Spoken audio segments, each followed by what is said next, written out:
Therefore, my dear mind, do not endeavor for bad association, profit, adoration, and distinction, but always remember the lotus feet of Govinda.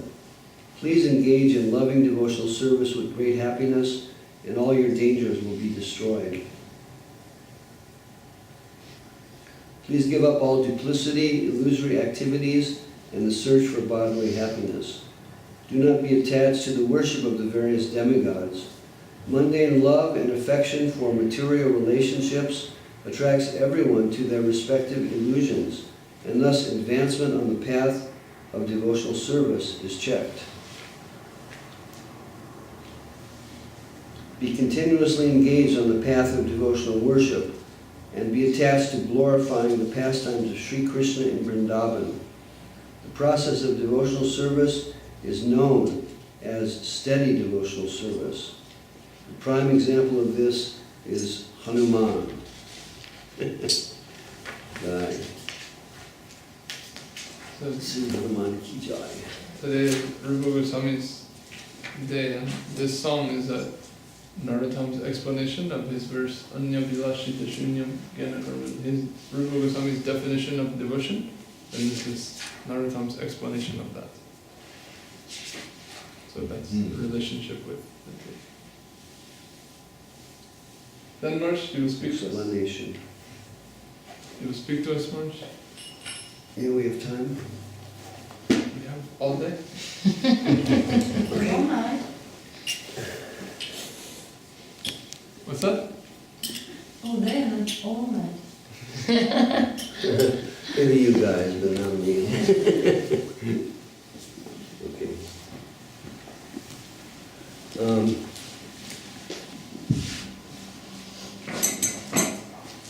I wanted to talk about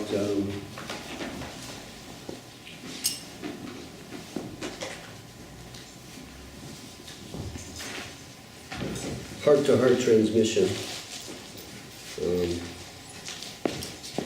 I'll read a little from Revealed Truths.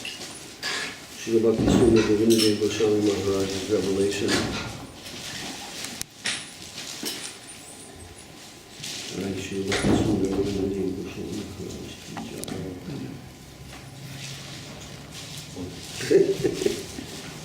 That's okay. But yeah, you can eat my cloth.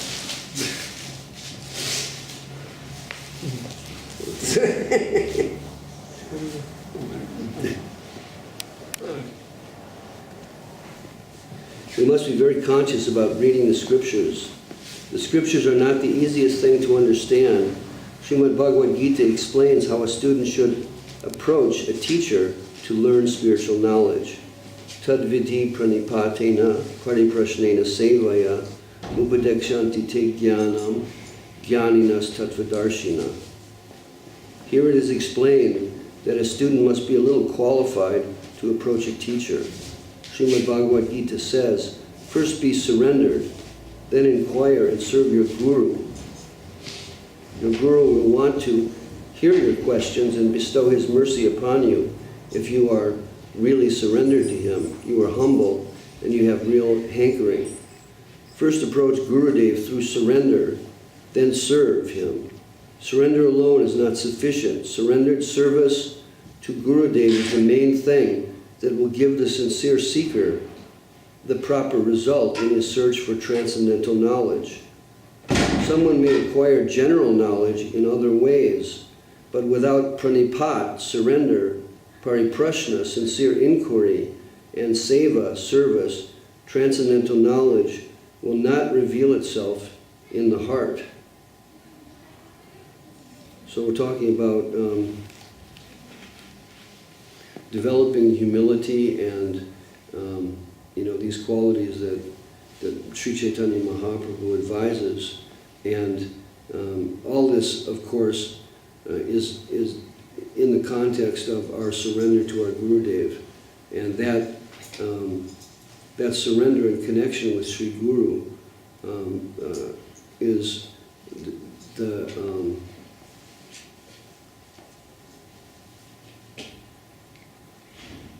it's the primary foundation of our beginning to get Krishna consciousness. Without that, in a mood of acquisition, in a mood of getting things for ourselves, Srila Gurudev has told us that, until we come to that stage where we actually surrender and sincerely inquire and sincerely serve, we get shadow Krishna consciousness. It's powerful, in many cases good for us and more powerful than material activities, or at least it helps us overcome material activities, but it doesn't give us substantial progress in Krishna consciousness, in spiritual life. The real thing begins with genuine surrender to Sri Gurudev, and that means, initially at least, acknowledgement that my position as a getter is finished. At least I understand that that should be the case, so I bow down to my Gurudev and approach him in that mood. And with the understanding that I've bowed down to this Gurudev, I've taken shelter of his lotus feet, I'm inquiring from him, and I'm rendering service to him, and therefore my access to transcendental knowledge. Is Purushottam coming? Prabhu? Is Purushottam Prabhu coming? He is down. He's downstairs. Is he? Call him. Call? I think he's getting, must be getting something, isn't he? It would be good if, it would be good if he can hear this. So anyway, our access to transcendental knowledge is that way, direct, from the heart of Sri Guru to the heart of ourselves, the sincere disciple. And He's coming.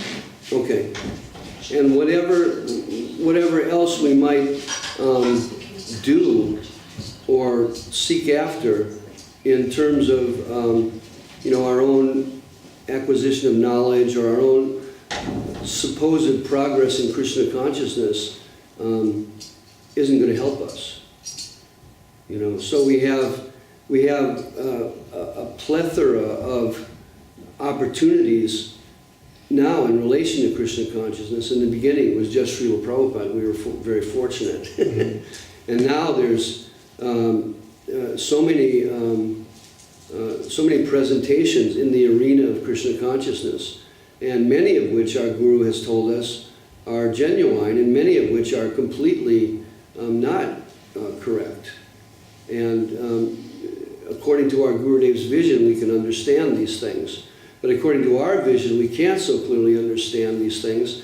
And that's why we have the good fortune to have taken shelter of, a particular guru and a particular line of transmission of transcendental understanding.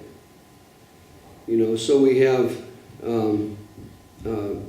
this personality, that personality who has disciples who may be sincere and may be following in different degrees. But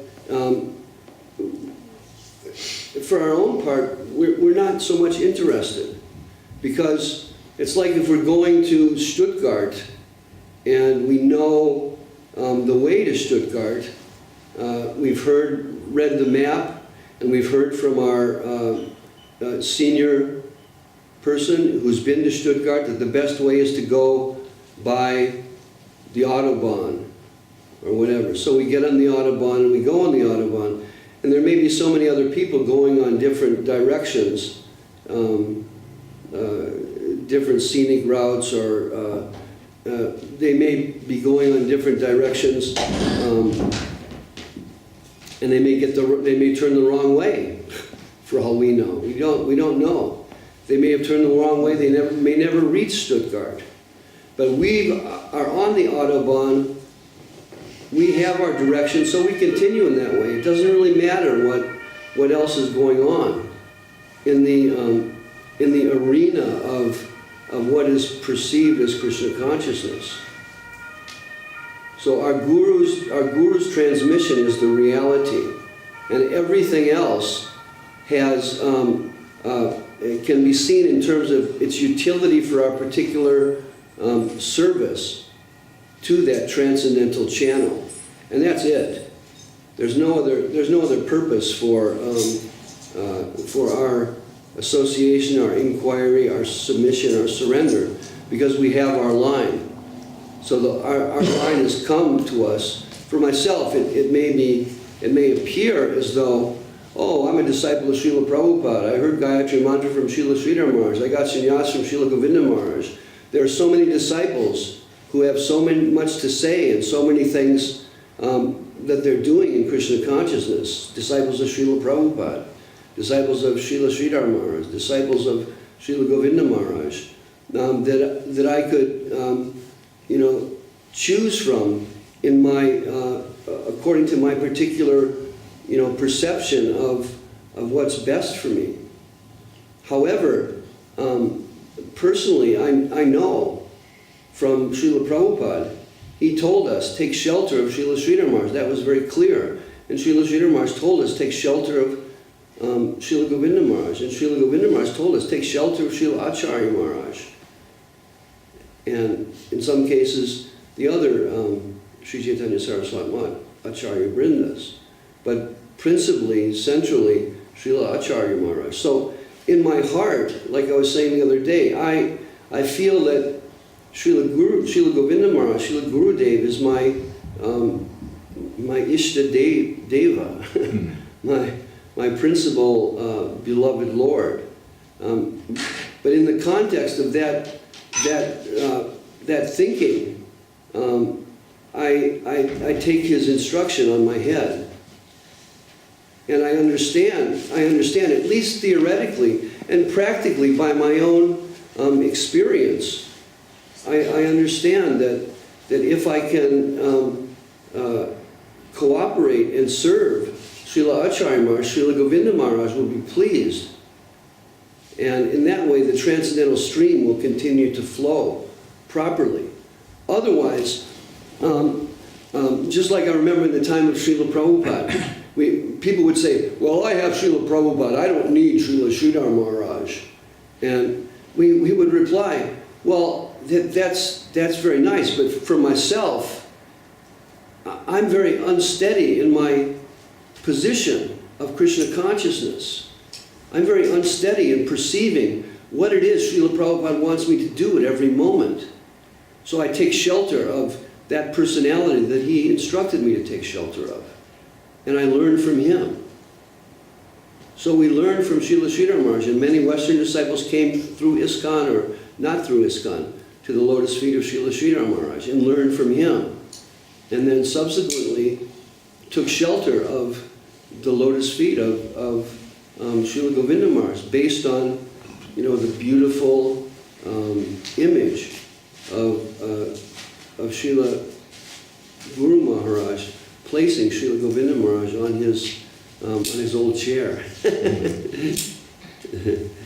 It was such a contrast coming from ISKCON. Prabhupada seated on these big giant royal Vyasasans, and then we go to Srila Sridhar Maharaj and he's sitting in this beat up old chair. just perfectly naturally fitting and wearing kind of old clothes, and Srila Prabhupada's wearing silk and walking like a king, and Srila Sridhar Maharaj is walking like just like a completely detached denizen of another plane of existence.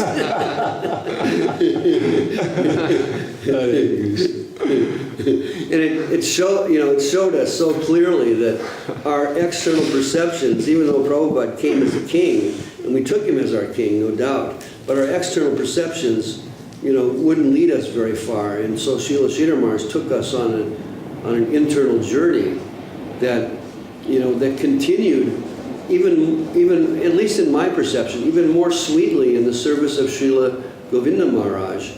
And now the potential for us is to have increasingly sweet service in the connection with those personalities that Srila Govinda Maharaj has indicated are his mediums.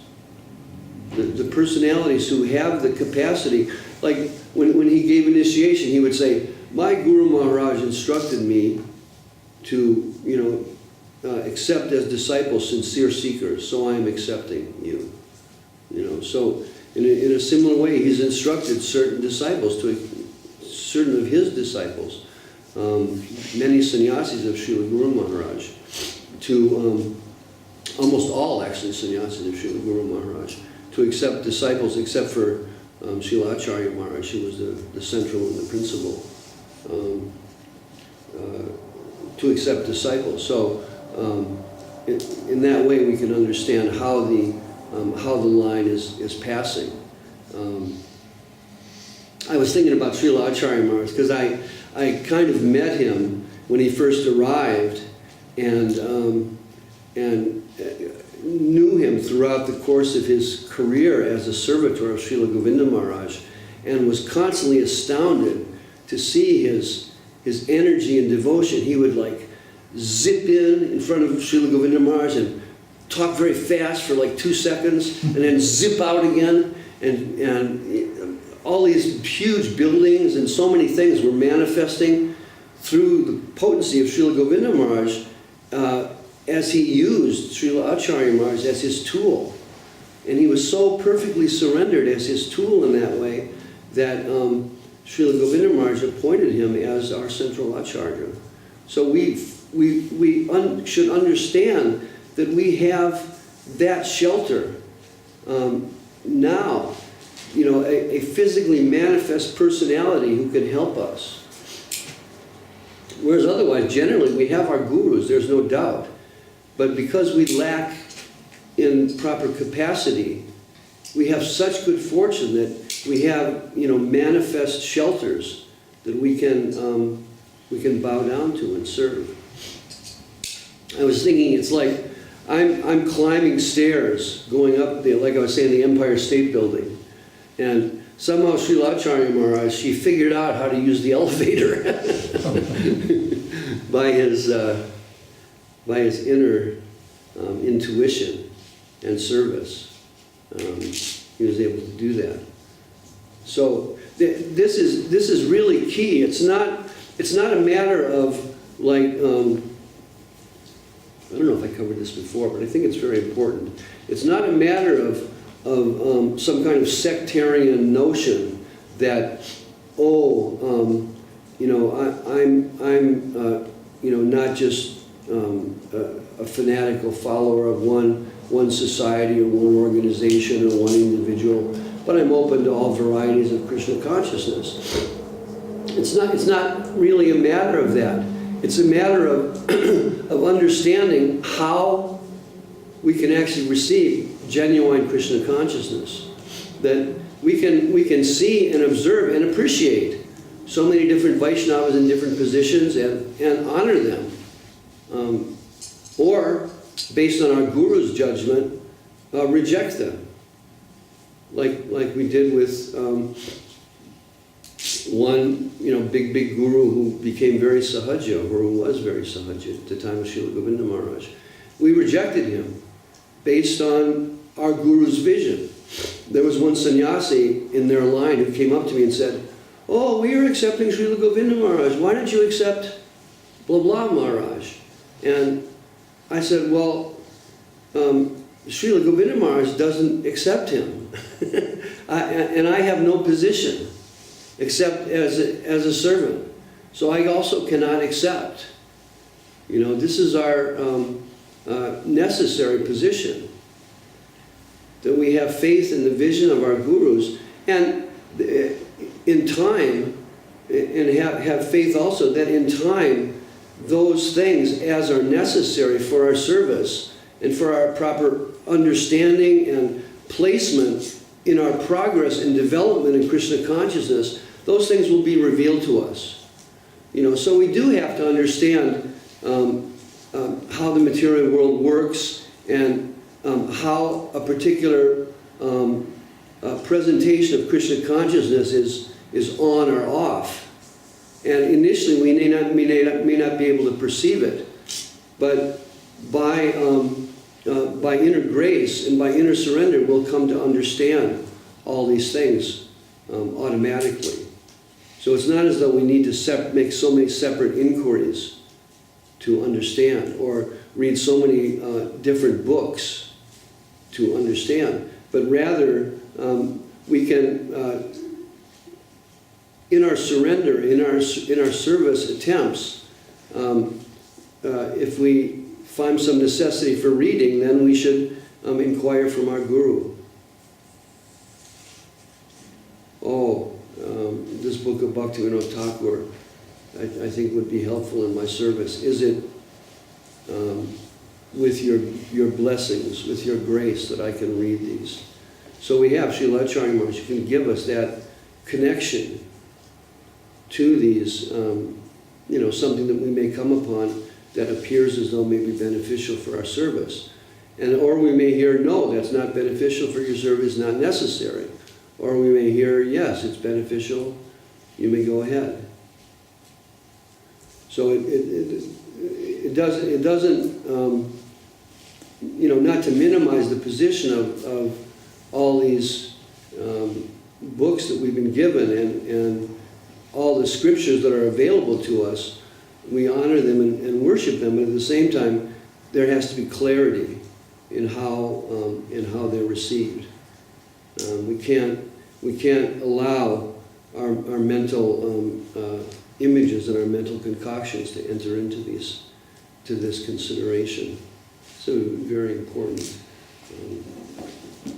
understanding, I think. I'm just going to read more unless anybody have any questions or comments or anything. I'll just read a little more. When a student is a little qualified in this way and finds a guru who is a qualified teacher, the student must surrender to him and ask questions and serve him. Everything will be revealed in the heart of a qualified, sincere seeker by the qualified guru when the disciple is enriched with these three qualities of surrender, inquiry, and service. Enriched with a mood of devotion. When that mood is present, everything will be set right. The guru's heart will be melted by the student's sincere approach, and the guru will be ready to teach the student. So qualified student, qualified guru, and the student trying to give his heart to his guru with intense dedication, determination. Dedication, determination, devotion. Srila Gurudev told me those 3 Ds. Finally, devotion to the Guru. And then the Guru's heart is melted. And literally, the heart melts and the mercy flows from the heart of Guru to the heart of disciple. And that process we're engaged in. And we're continuing to receive from, in the background is is Srila Prabhupada. In the background is Srila Sridhar Maharaj. In the background is Srila Govinda Maharaj. And the opportunity is the present acharyas. We have a great fortune in being able to maintain our contact and connection in a sure and certain way. Otherwise, we may or may not be able to follow clearly. Okay. By this process, the student will understand through the melted heart of the Guru the essence of all the scriptures. Everything that is to be found within the Vedas, Vedanta, Upanishads, Srimad Bhagavatam, and other scriptures. This is how we should try to learn the scriptures. Spiritual experts. We can see that the scriptures themselves always advise us about the position and necessity of the proper teacher, the sadhu. And Sri Chaitanya Charitamrita, Srila Krishnadas Kaviraj Goswami advises us, Yaha Bhagavata Pada Vaishnavera Stane. Go to the Vaishnava, the devotee, and hear from him the meaning of Srimad Bhagavatam only read Srimad Bhagavatam in the association of the Vaishnavas. Without the Vaishnavas, we cannot understand the meaning of Srimad Bhagavatam, and we will undoubtedly proceed in the wrong direction. It is necessary to hear the explanation of Srimad Bhagavatam or any scripture from some expert. Only when we hear from an expert can we understand the real meaning of Srimad Bhagavatam. Our knowledge is very limited. Nobody can say, I am full with all knowledge. Even Srila Guru Maharaj told us, I am a student. You consider yourselves masters? I consider myself to be a student, and all of you to be students. Nobody is a master.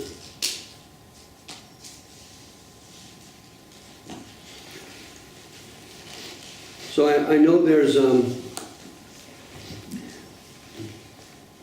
even within our mission, I've seen some senior devotee who is citing from revered godbrothers of Srila Sridhar Maharaj, who some of who have had books published by others for them and of their talks and things like that. And these books are, floating in the atmosphere, accessible to us and by us, and no doubt carry some potency from that beloved personality. However, the problem is that in many cases those books were produced and published by people who turned their backs on Srila Govinda Maharaj. And for me, that's something that my heart cannot allow entry. I think it's important that this is part of the thing Bhakti Maharaj was talking about yesterday, that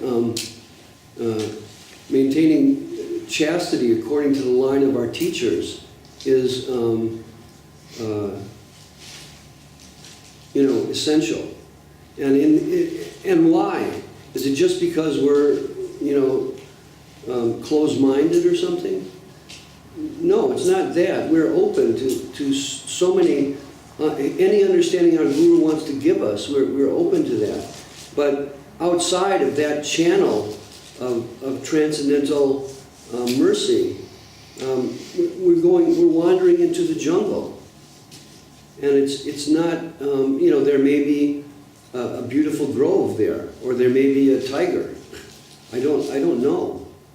So to bring those things into the line of the Sri Chaitanya Saraswat Math is not necessary, because everything is already coming according to our own surrender. And whatever limitation that we have won't be fulfilled by finding some other books or other scriptures or other personalities. But rather that inner lacking will be fulfilled by increasing our surrender in the line of Sri Chaitanya Saraswat Math, given as a present to disciples of Srila Swami Maharaj by Srila Prabhupada, Srila Swami Maharaj, and developed and enhanced to a glowing radiant gem by the teachings of Srila Sridhar Maharaj, and then set in glorious beyond gold titanium settings by Srila Govinda Maharaj. And now who knows what's going to happen to that to that setting. You can't understand how it will develop. But to have a clear line in that way is the safe way for ourselves and for everyone else who we are responsible for. And that means, our friends and our godbrothers and our families and, some new person who walks in the door. We want to be able to give them a substantial, real connection, and not simply theoretical Krishna consciousness, which, it's hard for us often to discriminate between what is theoretical Krishna consciousness and what's the real thing. But we can know from our teachings that the real thing descends to us specifically from our Guru's heart to, to us according to how much we open our hearts. So the line is, as we've said, the line is clear, and it's coming in a straight direction, straight as an arrow. And if we endeavor to preserve that straightness in our activities and in our hearts, then the potency that was in Sri Chaitanya Saraswat Math in the time of Srila Sridhar Maharaj, in the time of Srila Govinda Maharaj, will be preserved and vitalized even in the midst of, whatever volcanic turbulence is going on as a result of the departure of our beloved Guru. We know, we've seen so much turbulence in the time of Srila Prabhupada, so much turbulence in the time of the departure of Srila Sridhar Maharaj, and so much turbulence in the time of the departure of Srila Govinda Maharaj. So it's not a surprise, but rather the surprising thing is that still there's the opportunity and the possibility that this grand, glorious mission will be preserved and developed, and we have an opportunity to play a part in that. However small our part may be, or large, depending on the will of our Guru. We simply have to open our hearts and place our hearts in the right place, in the way intended by our Gurus.